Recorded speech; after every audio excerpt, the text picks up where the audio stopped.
একটা খুব সহজ ফুলকপির রেসিপি শেয়ার করছি, কারণ শীত পড়তে না পড়তেই তো ফুলকপি চলে আসে সবার বাড়িতে। এবার ফুলকপিটাকে একটুখানি সহজভাবে করেছি, অথচ টেস্টি।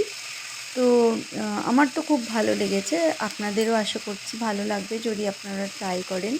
তো ফুলকপিটাকে প্রথমে কেটে একটু ছোটো ছোটো ফ্লোরেটসগুলো একটুখানি মিডিয়াম সাইজ করে কেটে এটা একদম ফুটন্ত গরম জলে নুন দিয়ে ভিজিয়ে রেখেছিলাম। আধ ঘন্টা মতো ভিজিয়ে রেখেছিলাম। তারপরে জলটা ঠান্ডা হওয়ার পরে 3-4 বার ভালো করে ধুয়ে নিয়েছি। ধুয়ে নিয়ে এবার তেল গরম করেছি, তেলে দিয়েছি নুন।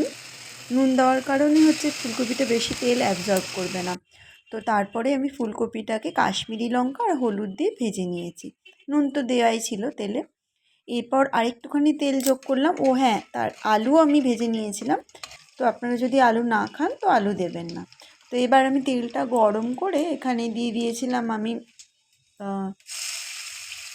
শুকনো লঙ্কা, দিয়ে দিয়েছি গোটা জিরে, আর বেশ অনেকটা মানে 10-15টা গোলমরিচ, গোটা গোলমরিচ। এবার আমি পেঁয়াজ কুচি কুচি করে এখানে 2টো পেঁয়াজ নিয়েছিলাম একটা মিডিয়াম সাইজের ফুলকপির জন্য। তো ওটাকে আমি লাল করে ভেজে নিয়েছি। ভেজে নিয়ে এবার আমি গ্যাসটাকে একদম সিম করে দিয়েছি কাশ্মীরি লঙ্কা, আর এখানে দিয়ে দিয়েছি সিম্পল টক দই, একটুখানি চিনি আর একটুখানি নুন দিয়ে আমি মিক্সিতে ঘুরিয়ে নিয়েছি। আর এখানে গ্যাসের ফ্লেমটা আমি অফ করে দিয়েছি। এখন 2-3 চিমটে মতো ময়দা দিয়ে দিলাম যাতে দইটা না কেটে যায়। বেশি দেওয়ার দরকার নেই, তাহলে একদম পুরো গাঢ় হয়ে যাবে। তো একদম ফ্লেমটা আমি বন্ধ করে দিয়েছিলাম, দিয়ে দইটা দিয়েছি। এবার আমি এই ফুলকপি আর ভাজা আলুটা দিয়ে দিচ্ছি।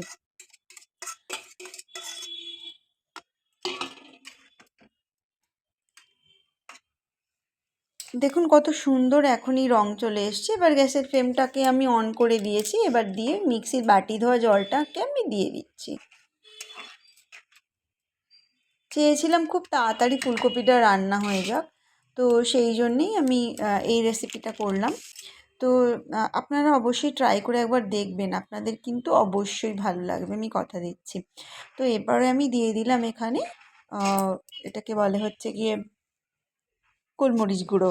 গোলমরিচ গুঁড়োটা দেবেন, প্লিজ এই স্টেপগুলোকে ফলো করবেন, আশা করছি আপনাদের তরকারিটা খেয়ে খুব ভালো লাগবে। ব্যাস এই তো আমার তরকারি রেডি হয়ে গেছে। একদম চটপট রেসিপিটা তৈরি হয়ে যায়। আশা করছি এই রেসিপিটা আপনারা ট্রাই করবেন, আর প্লিজ আমাকে একবার জানাতে ভুলবেন না আপনাদের কেমন লাগলো। Till then, bye by.